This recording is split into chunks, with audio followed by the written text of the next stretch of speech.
इसका शासन होता है पंजाब में। ये इसके मतलब इसके अंडर में ही काम करते हैं। इनको इनका यहाँ का जो भार है वह संभालते हैं। पर कुछ समय बाद इब्राहिम लोदी जो है वो यहाँ आलम खां लोदी को भी पंजाब भेज देता है। यहाँ जो पंजाब के दौलत खां है उसके पास यहाँ भेज देता है। और ये अंदर से कहीं ना कहीं आलम खां लोदी और दौलत खां लोदी जो होते हैं वह इब्राहिम लोदी के विरोधी होते हैं। ठीक है, यह दोनों विरोधी होते हैं इब्राहिम लोदी के। तो यहाँ पंजाब की स्थिति में जब यहाँ यह पंजाब आ जाता है, उसके कुछ समय पश्चात यह जो है वो बाबर को षड्यंत्र रचते हैं इब्राहिम लोदी के खिलाफ और बाबर को पत्र लिखते हैं। जैसे मैप के माध्यम से समझ लीजिए कि यह जो है वो दिल्ली है, दिल्ली में यहाँ आगरा है, आगरा में आलम खां लोदी का शासन है। तो यहाँ से आगरा से यह पंजाब भेज दिया जाता है। इब्राहिम लोदी द्वारा आलम खां को पंजाब भेज दिया जाता है। पंजाब में ठीक है, ये दौलत खां और आलम खां इनके खिलाफ षड्यंत्र रचते हैं। षड्यंत्र में जो अफगानिस्तान में जो बाबर है अभी वहां पे जो उसको पत्र लिखते हैं कि आप दिल्ली पर हमला करो, हम आपका सहयोग करेंगे और अ, इब्राहिम लोदी को यहाँ से भगा दो। तो इस जब बाबर को यह पत्र लिखते हैं आलम खां लोदी और दौलत खां लोदी, तो उसके एवज में जब बाबर मतलब जानकारी लेने का प्रयास करता है मैं हमला करूंगा, तो मतलब किस प्रकार से उनकी सेना कितनी है क्या नहीं। तो उस समय आलम खां लोदी के पास जो सेना थी वो 20,000 की सेना थी। ठीक है, और दौलत खां के पास भी 20,000 की सेना थी उस समय। और बाबर के पास उस समय 12,000 के लगभग सेना थी। तो कुल मिला के 52,000 की सेना इन तीनों की मिलाकर थी। और उस समय इंद्र लोधी की क्या स्थिति है, उसके पास कितने की सेना है क्या नहीं, तब जब पूछा जाता है तो इनके द्वारा बताया जाता है कि लोधी के पास उस समय 5 लाख की सेना थी।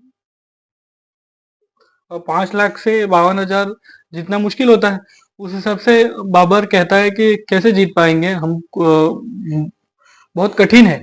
तो उस समय इनके द्वारा बताया जाता है, एक और शासक के बारे में इनके द्वारा बताया जाता है।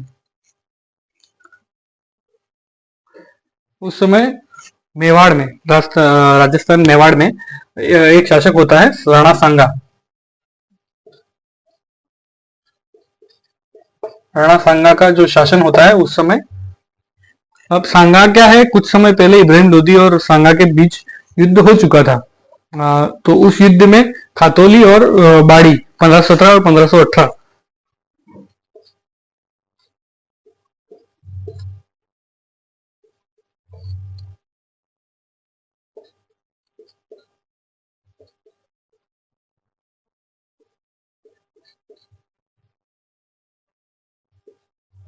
ठीक है, खातौली का युद्ध और बाड़ी का युद्ध, ये दोनों कुछ समय पहले हो चुके थे सांगा और इब्राहिम लोदी के मध्य, सांगा और इब्राहिम लोदी के मध्य, जिसमें दोनों युद्धों में राणा सांगा है वह विजय जीत जाता है।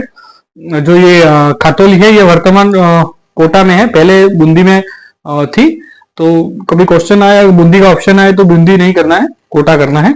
और जो ये बाड़ी है यह वर्तमान धौलपुर में स्थित है। ठीक है, तो ये दोनों युद्ध में राणा सांगा जीत जाता है। तो यह बताते हैं कि एक व्यक्ति है राणा सांगा करके जो 1517 और 1518 में दोनों युद्धों में इब्राहिम लोदी से जीत चुका है, क्यों ना हम इनसे सहायता ले। तो यह बाबर को कुछ समय बाद इनको पत्र लिखता है कि मैं यहाँ पर अगर हमला करूं तो आप मुझे सहायता देना।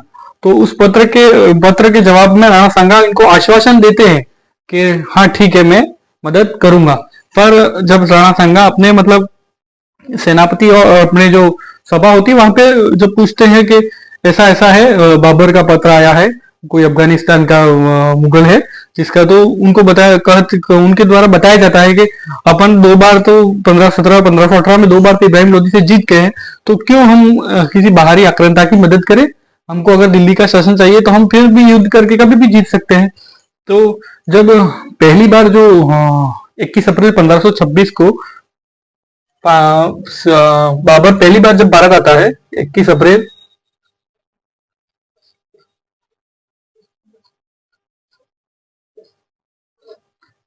पानीपत,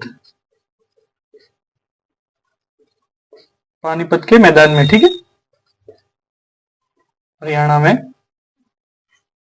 ठीक है, तो यहाँ पर पहली बार जब आता है और जब पानीपत का युद्ध होता है उसमें राणा सांगा भाग नहीं लेता है, नहीं जाता है। और इसके एवज में मतलब इनके नहीं जाने से बाबर इनसे नाराज होकर बाद में राणा सांगा और बाबर के मध्य युद्ध होता है। पर जब पानीपत का युद्ध होता है वह बाबर और इब्राहिम लोदी के मध्य।